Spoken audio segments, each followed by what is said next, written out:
Hello, everyone, and welcome into Coach Craig's Sports. This is the MLB DFS Core Pick video, Core Pick live stream for today, June 13th. It's a Tuesday. It's a 14-game main slate, so a pretty big main slate in total. I haven't seen too many of these 14 main game slates, if at all, this season so far, so it should make a pretty interesting slate. A lot of different ways that we can mix and match, but if you are joining me for the very first time, this is the typical format that I do go through, going over a recap of yesterday's picks, going into some of the weather for today's games, kind of talking over if there's any real true weather spots that we should be concerned about. Then going over to FanDuel, talking about my core picks, which is going to be one pitcher and four hitters. Going to be highlighting guys that I do like today based on their matchups, based on recent history, past history, especially from hitter versus pitcher perspective.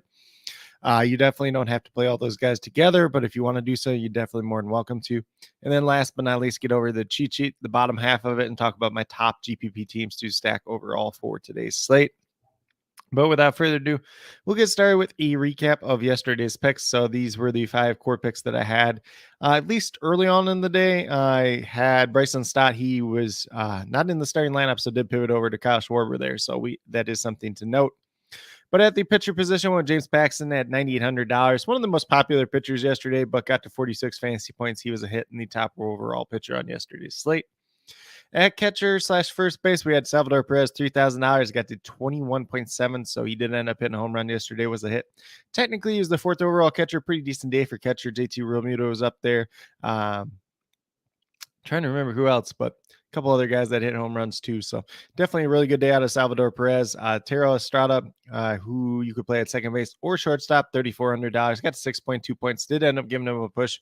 Wasn't anybody that really helped us, but really wasn't anybody that hurt us at the same time. Then in outfield, we had Bryce Harper. You could also play him at first base if you wanted to. But with Salvador Perez there, didn't really work out that much for the core pick in that regards. But $3,600, got 12.7 points, so did give him a hit as well since he got at least 12 points yesterday. And then last but not least, that Kyle Schwarber pivot after Bryson Stott did not end up starting. Schwarber was $3,500, got to 9.2 points, so did give him a push. Not anybody that really hurt us, but not anybody that helped us at the same time. So pretty solid day yesterday in terms of the core. Hopefully you got on some of those other high-end hitters that did pretty well yesterday, like a JT Realmuto with the Phillies stack would have been very helpful with this lineup overall. Pretty decently high-scoring day yesterday. I believe needed about 150 fantasy points at least to cash in most contests yesterday. But with that being said, gonna stop sharing the screen. We'll go over to RotoWire. We'll talk a little bit about those weather spots for today. So let me get that brought up here real quickly. So we're going to have that up.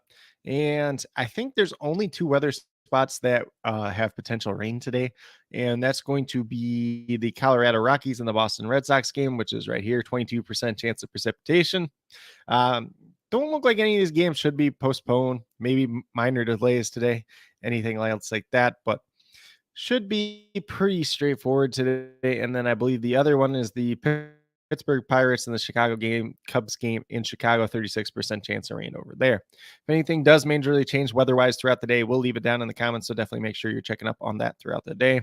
But with that being said, I'm going to stop sharing this screen. We'll bring up FanDuel and talk about the core picks that I do have for today overall. So, like I said, it's a big 14-game main slate, first of all. So, it's a good day to mix and match.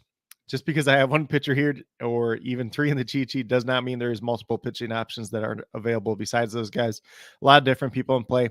Be sure to check out the Patreon, patreon.com/Coach Craig Sports. Small monthly donation over there, but it breaks down every pitcher, whether they're in play, a risky play, or somebody that I would be avoiding today. Also mentioned some notable hitter versus pitcher matchups, some additional stacks that did not fit in the cheat sheet itself. But without further ado, we have Corbin Burnes as the pitcher today. He's $10,200. Really not a bad price tag for him. Averaging about 33 fantasy points per game on the season, going against the Minnesota Twins. The Twins are one of the teams that do strike out the most in baseball at this point in time. Corbin Burnes, it's been a decent year for him. He had a couple hit or miss starts at the beginning of the year, which kind of bringing this down a little bit, but still got 5 wins, a 3.36 ERA. Like I said, averaging about 33 fantasy points per game. He's been really good as of late. You see here, you saw the 115-point performance. There was a couple down starts at the beginning of the year, but pretty solid performer. He's got really good history, although it is pretty limited history against the Minnesota Twins in the past. He had 52 points first time in 2022. Pretty similar lineup there for the Twins, except like adding like a Joey Gallo who's on the IL anyways. Twins a little bit banged up at this point in time. Should be a pretty favorable matchup for Corbin Burns. Probably going to be a pretty popular play since he's only $10,200 today overall.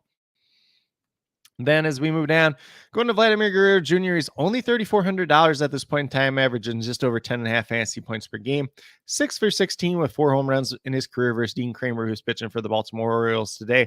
So definitely do like that upside that he does present. Obviously, been a little bit more down as of late for Vladimir Guerrero, but still in 283, 9 home runs, 40 RBIs on the season. Like I said, 10.6 fantasy points per game. $3,400 salary today, but he's 3 out of his last 9 there. So you see some of these big games haven't quite been there as much lately, but he's not getting any goose eggs at the same time. Going against the pitcher and Dean Kramer, who he's had a lot of success against, especially hitting the long ball. Definitely somebody that I want to attack today in general. Not really too much on the Toronto team, though. Guerrero's kind of been like the one guy that's hit Kramer pretty well. Kramer's kind of hit or miss versus Toronto. So if you want to build out a Toronto stack, it's fine. But Vladimir Guerrero Jr. represents a little bit more of a one-off for today's slate overall. Then as we keep moving down, going back to some Phillies bats today, we got Trey Turner at $3,000. He is going against Zach Davies, and Trey Turner is 4th of 13 versus him in his career. Been a down start to the season for Trey Turner. $3,000, averaging about 9.5 fantasy points per game on the season, bringing up his total season stats, 245 average, 7 home runs, 20 RBIs. Obviously, there's going to be some stolen bases in there as always with Trey Turner. But starting to right the ship a little bit as of late 3 out of the last 4 games he's had a hit in. Even yesterday when he didn't have a hit, he still had a walk and a run scored for 6.2 fantasy points. So like the upside that he does presenting against Zach Davies, who is, it's like his 6th start of the season. His last start was pretty good, but still like this Phillies team quite a bit overall. Then as we keep moving down, Nick Castellanos, $3,400 teammate of Trey Turner. He is averaging about 11 fantasy points per game. He is going against Zach Davies as well today, obviously, and he is 4 for 12 with 1 home run versus Davies in his career. And Nick Castellanos quietly had a really good season, and he's been really good as of late. So 315 average, 8 home runs, 38 RBIs. And I believe he didn't hit his first home run for a long time this season. So he's really been hot as of late. We see multiple hit games in his last 2 games. But even if you dig further back, been hitting the ball extremely well as of late. A lot of multi-hit games in here, really driving up that average, really driving up his fantasy points per game. So definitely like him once again today, $3,400. Reasonable price tag for the output that he's been producing as of late. Then last but not least, we have Chas McCormick of the Houston Astros, $2,800 going against Patrick Corbin today. Corbin has not been very good the last couple seasons, been a little bit better at this point this season, but the Astros could have some pretty good, the Astros could have some decent success for him today. When we're looking at McCormick, $2,800, averaging just over 9.5 fantasy points per game.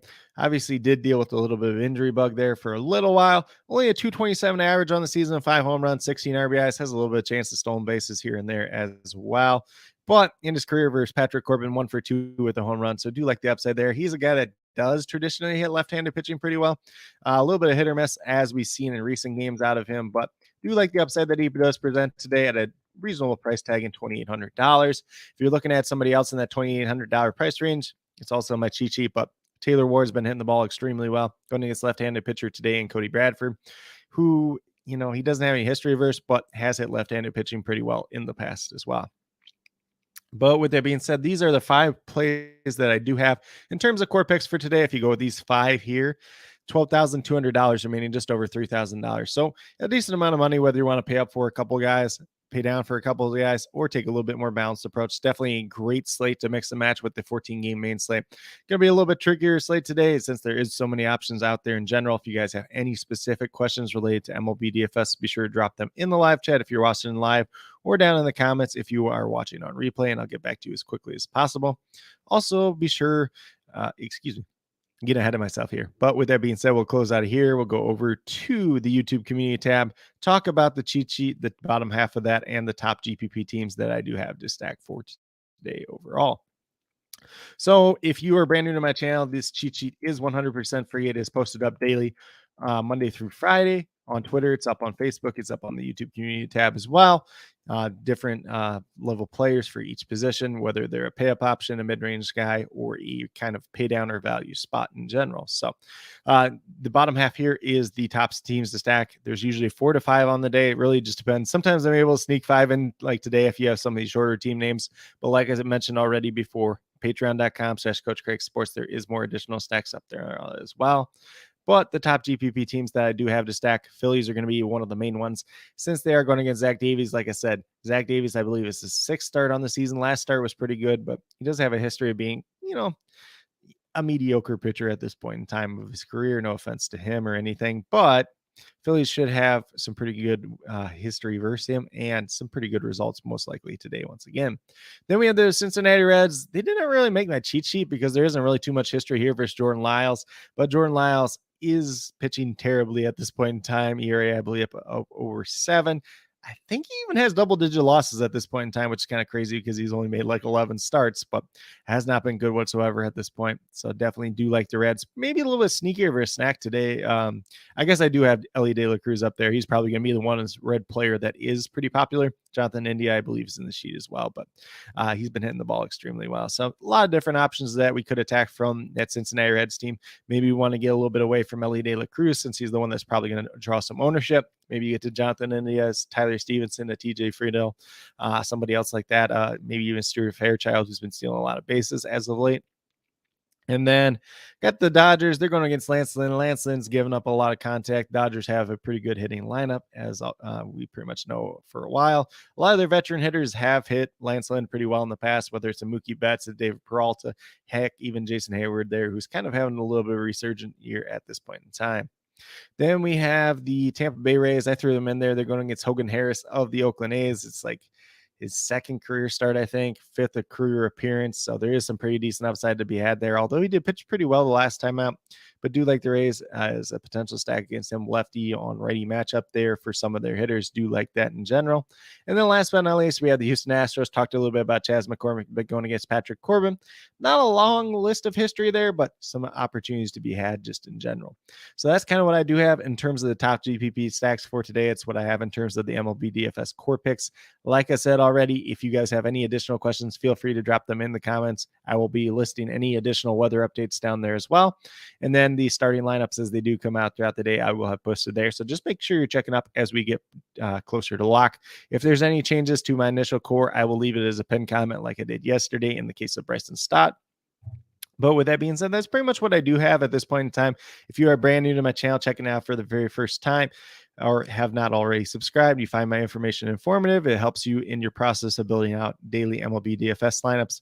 Definitely feel free to subscribe. Definitely would appreciate. Helps to build the community that we're trying to build here at Coach Craig Sports, which is one that's truly for you, the viewers, helping you with your DFS. Right now, it is mainly MLB DFS as well as USFL DFS. We'll have Week 10 USFL DFS. This is the last week of the regular season, so excited for that. That video will be out on Friday. And then with that being said, if you are a new or current subscriber who is yet to do so, also be sure to hit that notification bell down below. It's going to let you know every single time that I do post up a video, whether it is live or pre-recorded. But with that being said, that's really all that I do have at this point in time. Definitely do truly appreciate each and every one of you tuning in today, whether you're watching live or on replay. Definitely means a lot to me. I hope that each and every one of you have a great rest of your day and some pretty good luck in MLB DFS tonight.